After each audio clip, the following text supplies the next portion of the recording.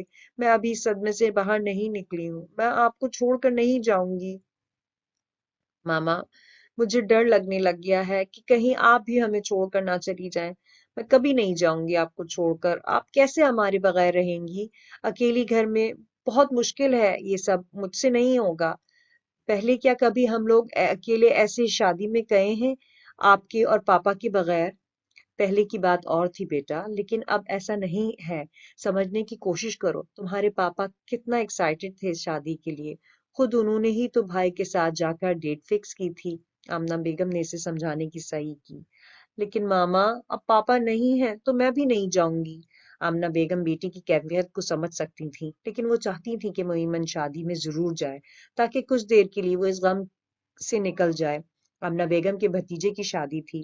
شادی کی date fix ہو چکی تھی، ساری تیاریاں مکمل ہو چکی تھیں، لیکن معیمن کے پاپا کی اچانک ڈیتھ سے شادی کی ڈیٹ ملتوی ہو گئی تھی.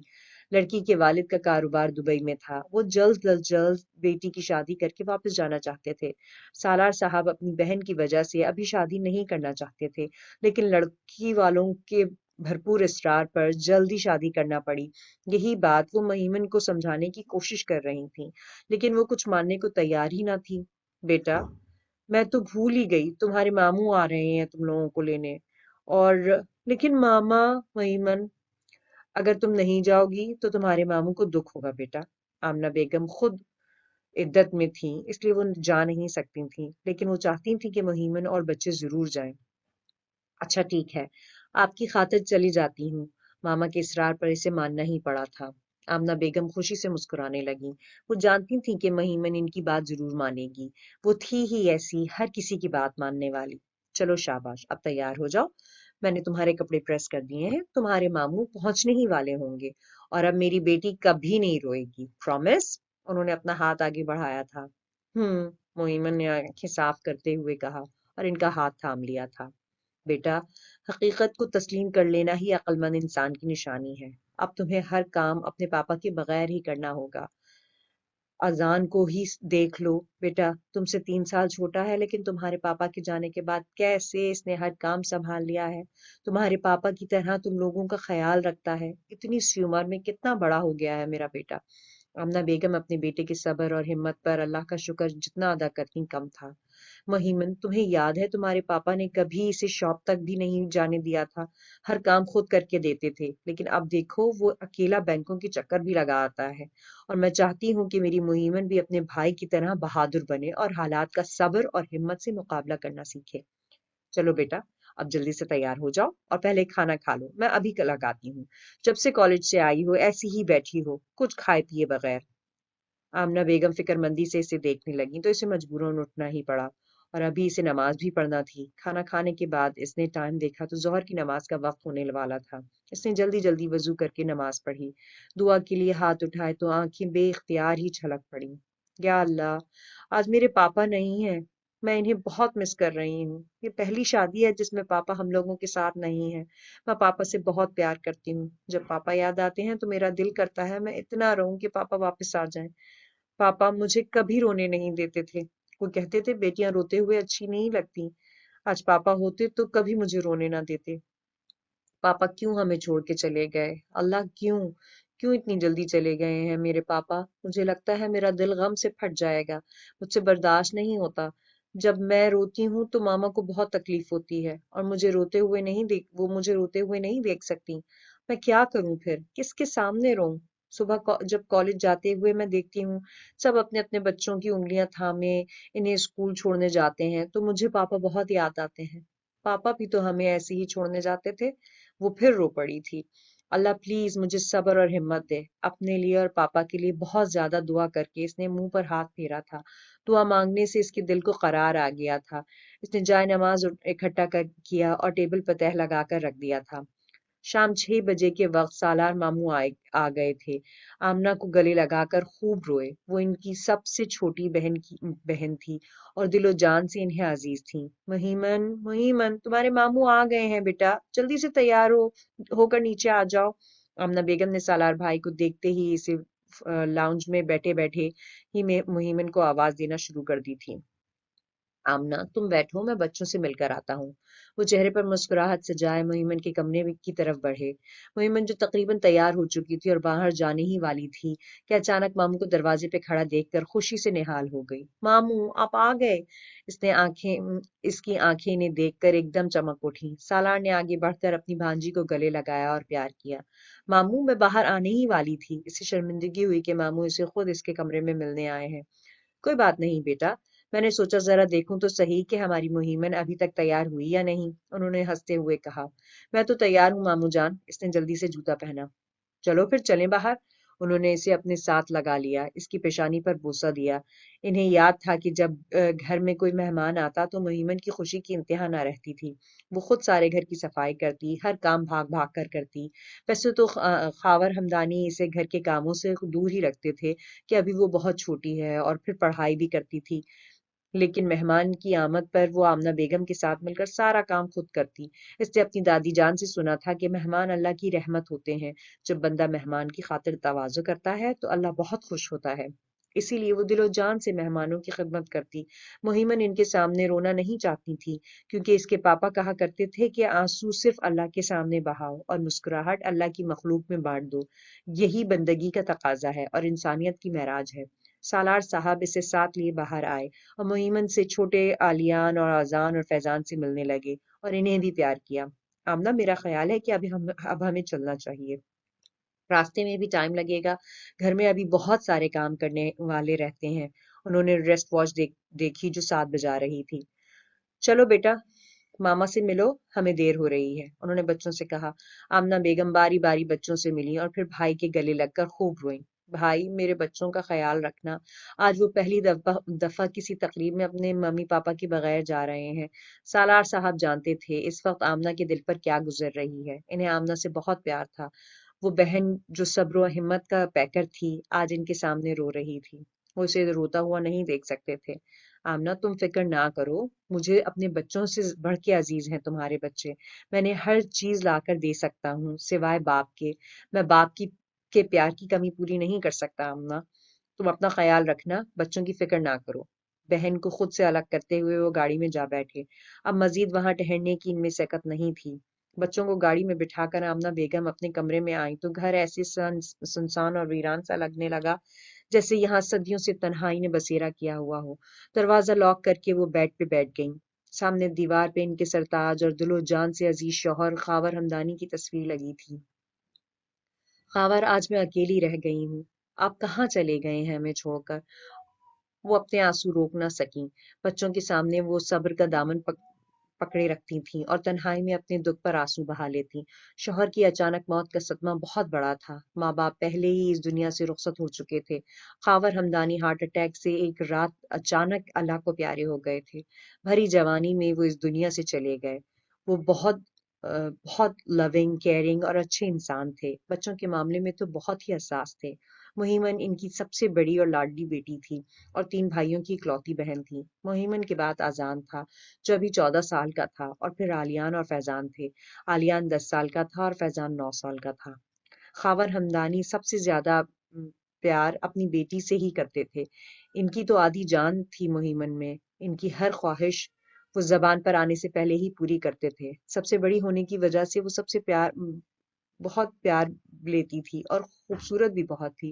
سرخ و سفید رنگ، خوبصورت براؤن آنکھیں، گھنی سیاہ پلکیں، سرخ گلاب کی پتیوں جیسے ہونٹ، تھوڑی پہ کالا تل اور لمبے براؤن خوبصورت بال جنہیں وہ ہر وقت بڑے سے دوپٹے میں چھپائے رکھتی تھی۔ وہ بالکل پریوں جیسی تھی اور چہرے پہ بلا کی معصومیت تھی۔ دادا دادی کی تو آنکھوں کا تارا تھی مہیمن، اور سب سے بڑی بات کہ وہ بہت زیادہ ذہین تھی۔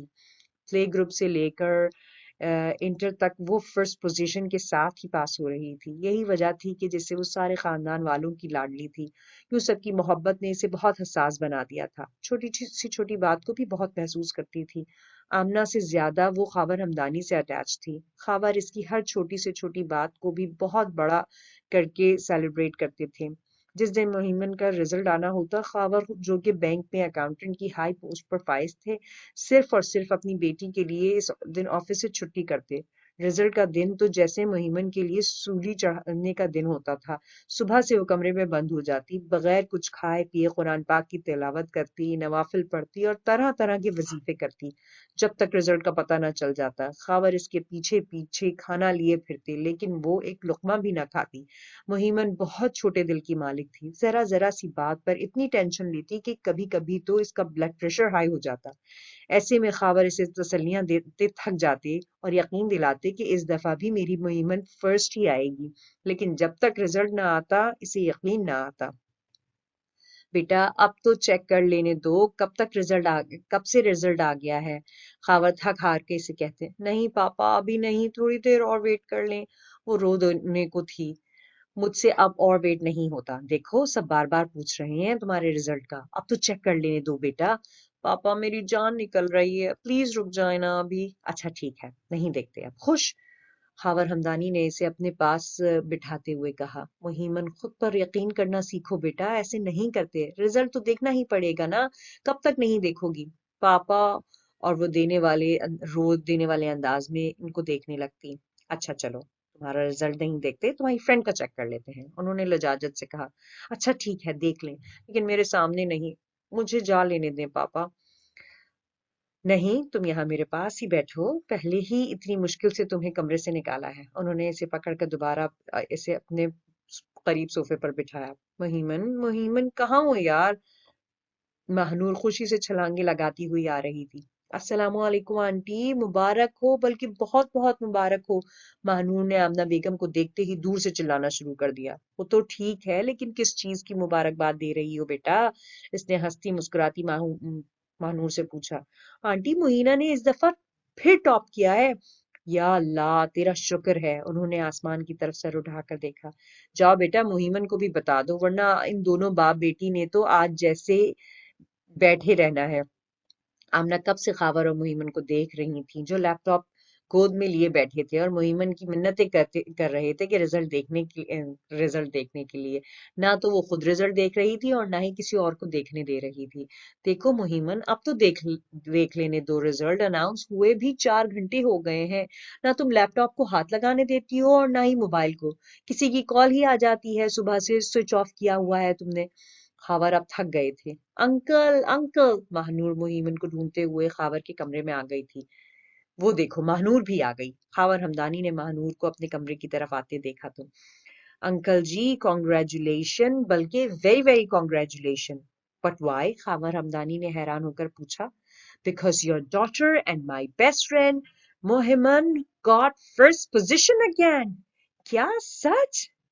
سچ میں مہنور؟ مہیمن تو جو چھپی بیٹھی تھی ایک دم چھلانگ لگاتے ہوئے مہنور کے پاس آئی۔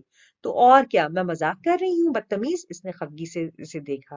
I'm so happy and I can't believe it۔ ڈوب کے مر جاؤ اب بھی یقین نہیں آ رہا بجائے اس کے کہ تم خود مجھے بتاتی۔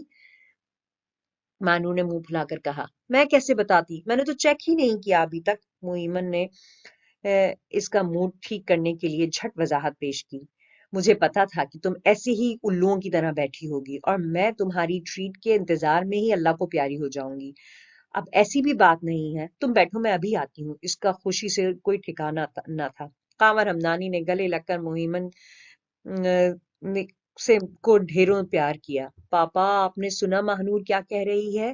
انہوں نے اس کے ماتھے پر بوسہ دیتے ہوئے کہا۔ مجھے پتا تھا۔ کیا؟ لیکن کیسے؟ آپ تو میرے ساتھ بیٹھے تھے، آپ کو کیسے پتا چلا؟ اس نے ایک ہی سانس میں اتنے سارے سوال کر دیے تھے۔ بھائی میری بیٹی نے بورڈ ٹاپ کیا ہے اور مجھے پتا نہ ہو، یہ کیسے ہو سکتا ہے؟ انہوں نے ہنستے ہوئے کہا۔ پاپا یو چیٹر، اگر آپ کو پتا تھا تو مجھے کیوں نہیں بتایا؟ اب تم مجھے چیٹر کہو یا جو مرضی کہو، انہوں نے اسے چڑھانے والے انداز میں کہا۔ میں آپ سے ناراض ہوں، اس نے غصے سے منہ پھلایا۔ اچھا سوری بیٹا، مجھے بینک سے کال آئی تھی میرے باس کی، میں تو صبح سے تمہارے ساتھ بیٹھا ہوں، میں نے کون سا خود چیک کیا ہے؟ وہ تو اچھا، کب کال آئی تھی آپ کو؟ اس نے تفتیشی انداز میں کہا۔ کال؟ اس سوال پر خاور ہمدانی سر کھجانے لگی۔ اگر سچ بتاتے تو بھی مارے جاتے اور اگر نہ بتاتے تو بھی ان کی شامت آ گئی ہوتی۔ اچھا چھوڑو بیٹا، مجھے تو یقین نہیں ہو رہا، آ ہم دونوں چل کر دیکھتے ہیں۔ انہوں نے بڑی ہوشیاری سے بات بدل دی تھی۔ ٹھیک ہے، اب دیکھ لیتے ہیں۔ وہ ان کا بازو پکڑے اندر کمرے کی طرف بھاگی۔ شکر ہے جان بچ گئی، خاور ہمدانی منہ میں بڑبڑائے، کیونکہ وہ جانتے تھے معیمن رزلٹ دیکھنے نہیں دے گی، اس لیے انہوں نے صبح ہی اپنے آفس سے پتہ کروا لیا تھا۔ وہ اپنی خوشی کو چھپائے بیٹھے تھے کہ مہیمن خود اپنا رزلٹ چیک کرے، لیکن اس نے ایک ہی رٹ لگائی ہوئی تھی، پاپا ویٹ کر لیں پلیز، اور ویسے بھی صبر کا پھل میٹھا ہوتا ہے۔ وہ اپنی ہنسی بمشکل کنٹرول کر رہے تھے۔ واقعی صبر کا پھل میٹھا ہوتا ہے۔ وہ دل ہی دل میں اپنی بیٹی کی معصومیت پر ہنسے۔ خاور ہمدانی خوشی سے سارے خاندان والوں کو فون کرتے اور پھر مہیمن کو گفٹس بھی ملتے۔ خاور اسے ڈھیروں شاپنگ کرواتے، گھر میں پارٹی کی جاتی جس میں مہیمن کی فرینڈز اور ٹیچرز کو بلایا جاتا۔ یوں ہر سو خوشیوں کا سما ہوتا تھا۔ لیکن خاور ہمدانی کی اچانک ڈیتھ سے مہیمن کو بہت صدمہ پہنچا، اور وہ بالکل پاگل سی ہو گئی تھی اور اس حقیقت کو تسلیم کرنے کو تیار ہی نہ تھی کہ اس کے شفیق پاپا اسے یوں اچانک چھوڑ کر دنیا سے چلے گئے ہیں۔ سارا دن وہ خاور ہمدانی کی تصویریں گود میں رکھ کر بیٹھی رہتی تھی۔ مہیمن جو ہر وقت ہنستی رہتی تھی، اس کی ہنسی تو جیسے اب غائب ہی ہو گئی تھی۔ اس کی خوبصورت روشن آنکھیں جن میں وہ سرما لگاتی تو وہ اور بھی زیادہ خوبصورت لگتی تھیں۔ اس کی آنکھوں میں ایسی کشش اور نور تھا جو اسے سب سے الگ اور معتبر بنا دیتا تھا۔ اب وہی آنکھیں ویران اور گمسم ہو گئی تھیں۔ سارا دن ایک ہی حالت میں بیٹھی رہتی، نہ کچھ بولتی تھی، نہ ہی کھانے پینے کی پرواہ کرتی تھی۔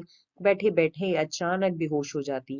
یہ صدمہ اس کے لیے بہت بڑا تھا۔ اس حادثے نے پہلے والی مہیمن کو مار ہی دیا تھا۔ اس کی شخصیت میں ایک ٹھہراؤ آ چکا تھا۔ شاہ نواز صاحب جو جوان بیٹی کی موت سے ڈہ ہی گئے تھے، لیکن وہ اپنے درد کو چھپانا جانتے تھے۔ مہیمن کی حالت دیکھ کر ان کا دل خون کے آنسو روتا۔ وہ اسے سمجھانے کی کوشش کرتے، پہلے کی طرح اس سے باتیں کرتے، اسے لمبی لمبی کہانیاں سناتے، صرف اور صرف اس لیے کہ مہیمن کو یہ محسوس نہ ہو کہ جوان بیٹی کی موت نے انہیں اندر سے توڑ دیا ہے۔ اپنے دکھ کو وہ اس پر آیا نہیں ہونے دیتے تھے اور صبر کی چادر اوڑھے رکھتے تھے۔ مہیمن جو بہت سینسیٹیو تھی، ہر بات کو محسوس کرنے والی، کبھی کبھی ان کے صبر پہ حیران رہ جاتی۔ وہ اسے خوش رکھنے کے لیے کیا کیا جتن کرتے تھے، لیکن ان کی آنکھیں مہیمن سے چھپی نہیں تھیں، جو بیٹے کی یاد میں رو رو کے خشک ہو گئی تھیں۔ آہستہ آہستہ اس نے بھی اس حقیقت کو تسلیم کر لیا کہ اب اسے ساری زندگی اپنے پاپا کے بغیر ہی گزارنی ہے۔ اسے صرف اور صرف اپنی ماما اور بھائیوں کے لیے جینا ہے، اور بوڑھے دادا دادی کے لیے جو اپنے غم کو بھلا کر اس کا خیال رکھتے ہیں۔ اب اس نے سب کے سامنے رونا چھوڑ دیا تھا۔ دادا جان کی طرح اسے بھی اپنے دکھوں کو چھپانا آ گیا تھا، جنہیں اس نے کئی بار راتوں کو اٹھ کر اپنے بیٹے کے لیے روتے دیکھا تھا۔ کتنے عظیم تھے اس کے دادا جان، جو اندر سے تو ٹوٹ گئے تھے لیکن کبھی زبان سے شکوہ یا ملال نہیں کرتے تھے، بلکہ ہر حال میں اللہ کا شکر ادا کرتے تھے۔ آخر وہ بھی ان کی ہی پوتی تھی، اس نے بھی خود کو سنبھال ہی لیا تھا، اس نے ہنسنا چھوڑ دیا تھا اور لبوں پر خاموشی کا لبادہ اوڑھ لیا تھا۔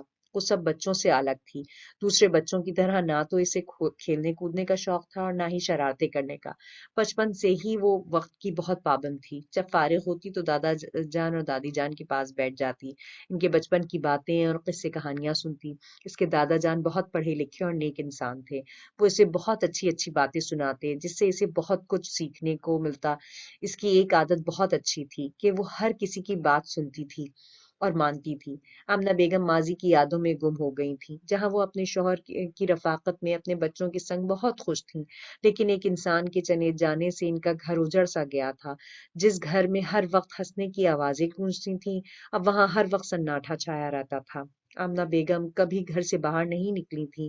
خاور ہمدانی ہر چیز انہیں گھر کی چار دیواری میں لا کر دے دیتے تھے۔ انہوں نے کبھی کسی چیز کی کمی محسوس نہیں ہونے دی تھی۔ انہیں عورتوں کا بلا وجہ گھر سے باہر نکلنا اچھا نہیں لگتا تھا۔ یہی وجہ تھی کہ آمنہ بیگم کم و بیش ہی گھر سے باہر جاتی تھیں، لیکن ان کے جانے کے بعد وہ بالکل تنہا ہو گئی تھیں۔ بچوں کو سنبھالنا ان کے لیے بہت مشکل تھا، خاص کر مہیمن کو جس کی جان ہی خاور ہمدانی میں تھی۔ لیکن ان کا بیٹا آزاد جو مہیمن سے 3 سال چھوٹا تھا، بالکل خاور ہمدانی جیسا تھا، عادات میں بھی اور کام میں بھی۔ وہ بہت ذہین اور سمجھدار تھا۔ اس نے کبھی آمنہ بیگم کو شوہر کی کمی محسوس ہونے نہ دی تھی اور نہ ہی کبھی انہیں شکایت کا موقع دیا تھا۔ خاور ہمدانی کی طرح ہی وہ اپنے بہن بھائیوں اور ماما کا خیال رکھتا تھا۔ جو کام وہ کرتے تھے ان سب کی اب اس نے ذمہ داری اٹھا لی تھی۔ اپنے پاپا کی طرح وہ چھوٹے بھائیوں کو مسجد میں لے کر جاتا اور خود انہیں اسکول بھی چھوڑنے جاتا تھا۔ اذان کے بعد عالیان اور فیضان تھے جو تقریباً ایک ہی جیسے تھے، بس 1 سال کا فرق تھا ان دونوں میں۔ عالیان 5ویں کلاس میں تھا اور فیضان 4ویں کلاس میں تھا۔ عالیان تھوڑا جذباتی اور لڑاکا قسم کا تھا، جبکہ فیضان اس کے بالکل الٹ تھا، لیکن مہیمن کی طرح وہ بھی سب سے چھوٹا ہونے کی وجہ سے بہت لاڈلا تھا۔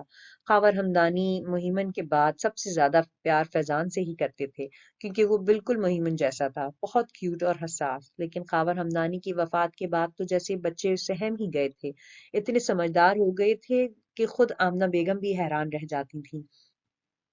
اگر کبھی وہ دور رو رہی ہوتی تو فیضان ان کے پاس بیٹھ جاتا اور انہیں چپ کرواتا۔